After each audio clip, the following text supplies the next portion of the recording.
4일 1호 총선에서 여당이 승리를 하는지 야당이 정말 과반수 이상을 받는지에 따라서 경험해보지 못하는 그런 시점으로 왔고요. 그런 지역들 일수위 지역 바로 한강변이고요. 강남권, 도심권, 신규 역세권 개발 지역들이 바로 그런 지역이 될 수 있다.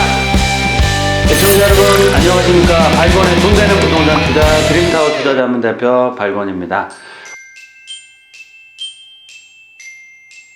오늘은 제가 2020년 4월 바로 다음 달입니다. 4월에 여러 가지 큰 이슈들이 많이 남아 있는데요. 2020년 4월 다음 달 부동산 대세 하락 결정된다 라는 내용을 준비를 했습니다. 본격적인 방송을 보시기 앞서서 구독과 알람 설정 꼭 해놓으시고요. 방송이 끝난 후에는 좋아요까지 꼭 눌러주시기 바라겠습니다. 또한 저희가 코로나 사태에도 불구하고 많은 분들이 또 문의도 주시고요. 저희 사무실 주말 이용해서 특강을 또 나와서 핵심적인 도심권 한강변 쪽에 투자 가치 있는 지역 말씀도 나누시고 투자를 하고 계시니까요. 또 특강에서 뵐 수 있도록 하겠습니다. 주목해야 될 포인트가 세 가지가 있습니다. 세 가지를 보시면 첫 번째, 현 상황에서 대세 하락으로 접어갈지 첫 번째 이슈를 보면 저금리와 유동성을 보셔야 될 것 같습니다. 지금도 금리가 굉장히 낮고 이번 코로나 쇼크 위기로 인해서 미국도 금리를 많이 낮췄고요. 0.5%까지 낮췄고 지금 한국은행에서 1.25%에서 다음 달에 금리를 더 낮춘다는 게 기정사실화되고 있습니다. 그러면 정말 경험해보지 못했던 초저금리 시대가 올 수 있다라고 보시면 좋을 것 같고요. 유동성 장세가 정말 펼쳐질지를 보시면 좋을 것 같습니다. 두 번째 이슈는 4.15 총선 정말 한 달 정도밖에 안 남았습니다. 4.15 총선에서 여당이 승리를 하는지 야당이 정말 과반수 이상을 받는지에 따라서 정권에 따른 그런 정치적인 이슈도 결정이 되겠지만 특히 부동산 시장에서도 규제 일변도인 여당 민주당에서 비례당으로 해서 정권이 바뀌고 과반수가 됐을 때는 규제 완화 또는 재건축 재개발에 대한 그런 이슈들이 살아날 수밖에 없다라고 말씀을 드리겠고요. 대세 하락이 시작되든 어찌 되든 간에 앞으로 사회적인 트렌드뿐만 아니고 경제적인 부동산 측의 측면에서는 양극화가 아니고 초양극화 시대로 접어든다라고 보시면 좋을 것 같습니다. 따라서 이런 초양극화 시대에 어떻게 살아남을지 보셔야 되겠다라고 말씀을 드리겠습니다. 그럼 첫 번째 저금리에 따른 유동성 시장을 보면 부동산 시장의 최대 변수는 뭐냐? 바로 유동성, 현금이 얼마나 많이 움직이느냐에 따라서 또 저금리가 어떻게 될지. 유동자금이 지금 1,500조 넘고 있고요. 저금리에서 초저금리 시대로 바뀌고 있다라고 보시면 좋을 것 같습니다. 지금 현재 민주당 정부 여당에서는 집값 안정을 위한 규제 정책을 계속하고 있는데요. 4.15 총선이 끝난 후에도 규제 정책을 계속 이어갈 공산이 크다라고 보시면 좋을 것 같은데 그럼에도 불구하고 유동자금이 거의 1,500조 원에 가까운 금액이 시장에 풀릴 준비를 하고 있다라고 말씀을 드리겠고요.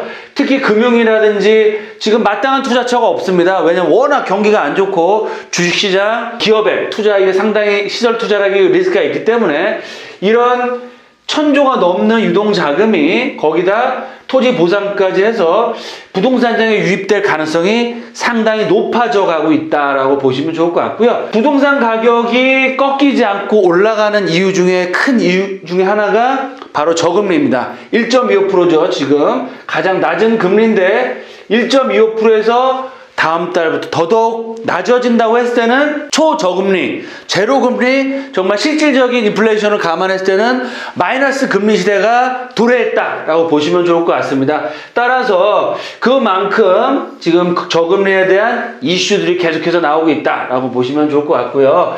미국이 0.5%의 금리 인하를 단행해서 1%에서 1% 초반으로 금리를 내렸고요. 한국은행 또한 현재 1.25%에서 역대 최저 금리에서 다음 달에 금리를 낮추면 1%대, 향후 제로금리 마이너스 금리 때까지도 가능한 시점이 왔다. 즉 저희가 경험해보지 못하는 그런 시점으로 왔고요. 제가 자산시장이나 부동산시장 볼 때 두 가지 이슈 보는 것 중에 하나가 금리와 환율입니다. 그래서 금리 굉장히 낮아지고 있고요. 유동자금 말씀드린 것처럼 거의 1,500조 가까운 금액들이 투자처를 못 찾아서 지금 MMF나 시장으로 아니면 은행권에 대기를 하고 있다라고 말씀드리겠고요. 앞으로 3년 안에 3기 신도시라든지 택지개발지구의 토지 보상 금액 자체가 무려 40조가 넘는다고 합니다. 거기에 플러스 코로나 사태를 치유하기 위한 재정정책, 지금 뭐 10조에서 20조, 어떤 분들은 뭐 40조 가까운 금액을 풀어야 된다라고까지 얘기가 나오는데, 무려 어마어마한 금액으로 풀릴 수가 있겠고요. 그러므로 해서 가장 안전한 자산으로 판단될 수 있는 부동산 쪽으로 유입이 될 수 있다. 이렇게 유입되면 대세 하락장이 아니고 오히려 대세 상승이 더 진행되는 그런 상황으로 바뀔 수 있다라고 말씀을 드리겠고요. 두 번째 큰 이슈는 4.15 총선입니다. 여당과 야당 지금 치열하게 접전을 벌이고 있는데, 민주당 같은 경우는 청년이나 신혼부부 맞춤형 도시 20대 젊은 층을 공략하는 이슈들이 많이 있고요. 미래당에서는 재개발이나 재건축 규제 완화와 분양가 상한제 폐지와 다주택자에 대한 규제 완화 정책, 보유세를 완화한다는 내용이 나오고 있습니다. 이런 것들을 봤을 때 민주당이나 아니면 미래통합당이 어느 쪽에서 과반수 이상을 잡느냐에 따라서 부동산 정책 자체가 일방적인 규제 정책에서 정권이나 아니면 미래통합당에 의해서 규제 완화 정책에 따른 부동산 투자 심리가 굉장히 많이 살아날 수 있다라고 말씀을 드리겠습니다.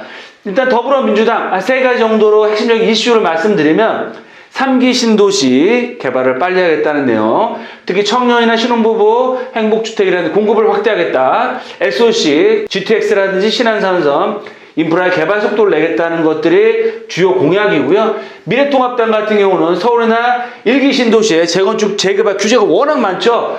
그래서 공급을 확대하겠다는 정책입니다. 민주당은 규제 또는 20, 30대 젊은 분들의 그런 인기를 얻기 위한 정책이라고 보시면 좋을 것 같고요. 미래통합당은 공급, 그리고 또 보유세 완화라든지 다주택자의 규제 완화, 분양가 상한제 이런 것들을 폐지함으로써 공급, 기존의 주택을 갖고 계신 분들을 정책적으로 또 혜택을 좀 줄 수 있는 진행을 하려고 하고 있다라고 보시면 좋을 것 같아요. 따라서 4.15 총선 결과에 따라서 부동산 투자 심리가 굉장히 많은 변화를 맞을 수가 있다. 세 번째로는 부동산 시장이 대세 상승이든 하락을 하든 초양극화 시대는 피할 수 없는 현상이다 라고 말씀을 드리겠습니다. 유동성 함정이라는 얘기가 있습니다. GDP의 1.5배라는 어마어마한 돈이 시중에 풀려 있다라고 보시면 좋을 것 같습니다. 경제 규모 비교한 통화량은 홍콩이나 일본, 중국 다음으로 가장 많았고요. 데이터를 보시면 OECD 회원국의 평균 GDP 대 광의 통화 M2 비율이, 유통할 수 있는 통화의 비율이 한국은 150이 넘어갔습니다. 중국 199, 홍콩 같은 경우는 금융 위주로 돼 있기 때문에 좀 특이한 케이스고요. 일본 같은 경우는 10년 동안에 20년 장기 침체를 거뒀기 때문에 지금 계속적인 재정 완화 정책을 펴기 때문에 250% 넘어가고 있는데, 주요 선진 중에서 아시아 중에서도 우리나라가 홍콩을 제외하고도 거의 세 번째 유동성이 굉장히 풍부하다라고 보시면 좋을 것 같습니다. 그래서 2011년도에 굉장히 높았다가 2017년도에 잠깐 둔화하는 것처럼 보였지만, 데이터를 보시는 것처럼 시중에 유동자금이 굉장히 많이 풀리고 있다라고 보시면 좋을 것 같고요. 양극화, 그것도 아니고 초양극화, 전국 상위 집값 20% 집값이 하위에 거의 7배가 넘는 주택 가격이 차별화 양극화, 즉 올라가는 지역, 인기가 있는 지역, 1급지 같은 경우는 가격대가 더욱더 올라가고요. 투자자들의 선택을 받지 못하는 지역의 부동산 가격은 오히려 가격 하락을 하거나 가격 상승폭이 미비하다라고 보시면 좋을 것 같습니다. 문재인 정부 들어서 19번째 대책이 쏟아졌지만 양극화는 더욱더 심해지고 있다. 즉 비싼 집은 더욱 비싸지고요, 싼 집은 더욱더 가격이 내렸다라고 말씀을 드리겠습니다. 부동산은 실물이 남는 안전자산으로 평가를 받고 있으며, 따라서 규제 정책에도 불구하고 이런 풍선 효과나 저금리 유동성, 또 수급 문제에 의해서 계속적인 서울권의 핵심적인 집값 상승이 이루어지고 있고요. 근본적인 원인인 서울의 서울이나 수도권 지역 핵심적인 지역의 수급 문제를 해결하지 않고서는 이런 초양극화 시대를 극복할 수 없고 집값을 잡기에는 정말 쉽지 않다. 따라서 투자 포인트 3가지를 정리해 드리면, 경기 침체가 코로나 위기라든지 여러 가지 이유로 인해서 더욱더 심해진다라고 했을 때는 저금리에서 초저금리 시대로 갈 수밖에 없고, 제로금리, 마이너스 금리까지 될 수밖에 없고, 재정정책, 유동성이 더욱더 풀릴 수밖에 없다.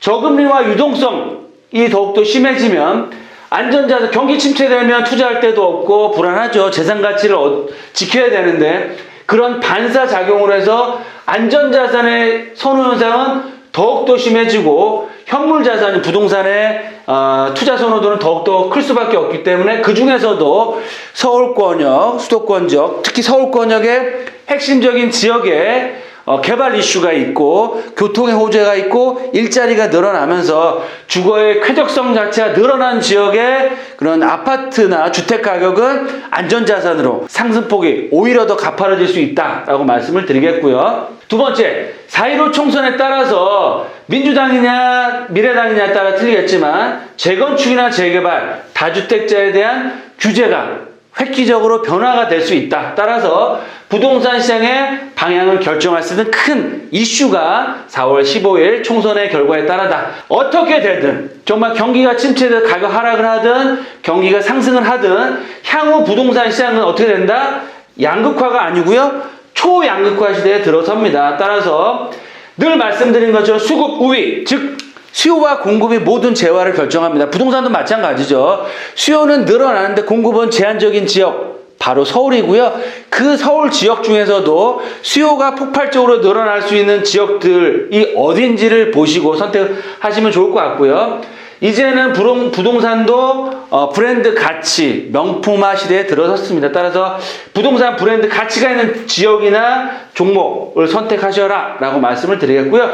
그 핵심적인 포인트는 집값이 단기적으로 올라간다, 빠진다, 폭락한다, 폭등한다 생각하지 마시고요. 좀 중장기적으로 5년, 10년을 바라보시고 향후에 미래 가치가 더욱더 좋아질 지역이 어딘지 투자의 방향을 잡아보시고 매도나 매수나 신규 갈아타기를 하셔라 라고 말씀드리겠는데요. 그런 지역들 1순위 지역 바로 한강변이고요. 강남권, 도심권, 신규 역세권 개발 지역들이 바로 그런 지역이 될 수 있다 라고 말씀을 드리겠습니다. 네, 이렇게 해서 한 달밖에 안 남았습니다. 2020년 4월 달에 정말 큰 이슈들이 3가지가 있겠는데요. 그런 이슈들을 잘 살펴보시고 정말 코로나 사태 하루빨리 좀 잡혔으면 좋겠고요. 우리 TV를 보는 시청자님들 정말 건강 늘 유념하시고요. 돈보다 소중한 건 뭐다? 건강입니다. 건강 잘 지키시고 저희 회사에서 마련하고 있는 또 주말에 특강을 이용해서 소수 정예로 꼭 마스크를 쓰고 다 모이시고 좋은 투자 지역과 정말 불황에도 어떠한 경제 위기에도 살아남을 수 있는 그런 지역과 투자 종목 같이 선정할 수 있는 시간 갖겠습니다. 감사합니다.